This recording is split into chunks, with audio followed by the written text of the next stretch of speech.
What really happened at the Emmy Awards this year? And why was it the worst viewership on record? Find out on this episode of The Politics of HollyWeird. Hi, I'm Kelly Ballard, Liberty Nation's national correspondent and host of this show, The Politics of HollyWeird. Whether on or off screen, Hollywood can always be counted on to keep us entertained. This is especially true when it comes to politics. And that's why my show is about shining the spotlight on Tinseltown's A-listers.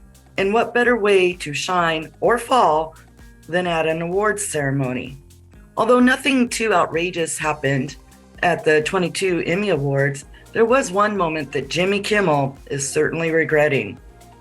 Will Arnett and Jimmy Kimmel presented the best writing in a comedy series.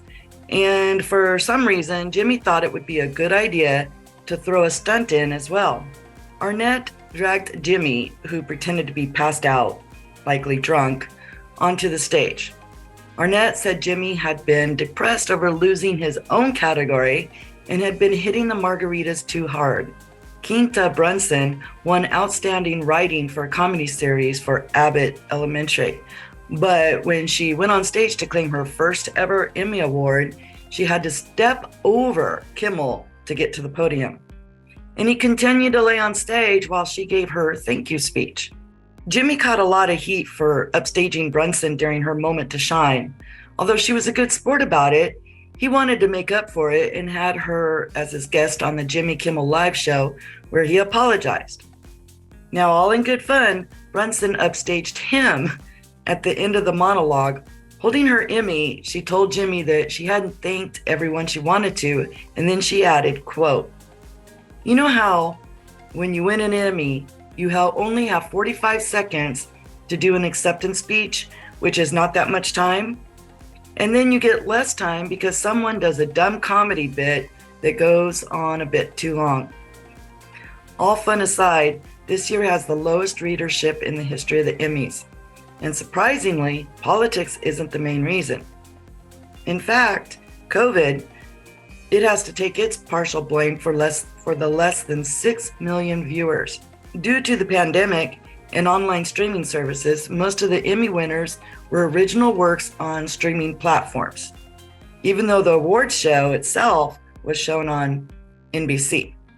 For example, 3 of the big winners were The White Lotus and Succession, both from HBO, and Ted Lasso from Apple TV+.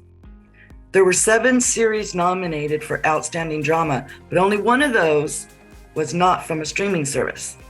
ABC's Better Call Saul. By the way, HBO's Succession won this category. Throughout the night, there were only 3 Emmys given to network shows. Saturday Night Live received 1, and Abbott Elementary received 2. This could be a big reason why not as many people turned in to watch the Emmys. If you don't have HBO, Netflix, Hulu, or Showtime, then you probably really don't care who won. But anyway, here are some of the highlights for the 74th Annual Emmy Awards. Warner Brothers Discovery mopped up with 40 Emmys, 38 for HBO and HBO Max. Netflix didn't do bad either. It came in with 26 wins. Zendaya became the youngest person to ever win a lead acting Emmy twice for her work in Euphoria.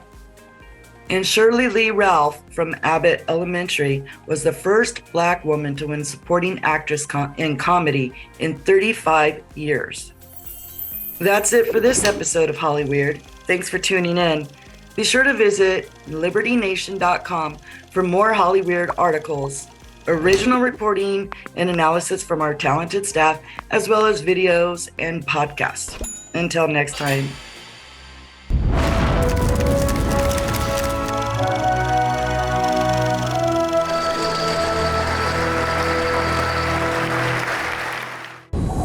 Entertaining, informative, and just plain fun. Watch Liberty Nation's The Conservative 5. Produced by conservatives for conservatives. C5's The Left Free Zone. Hosted by Liberty Nation's Lisa K. Donner. Joined by a raucous, irreverent panel of authors. Deconstructing leftist narratives. Debating the hot topics. And remembering to laugh. Join the official conservative safe space. You only did that to piss Jeff off. Liberty Nation's The Conservative 5.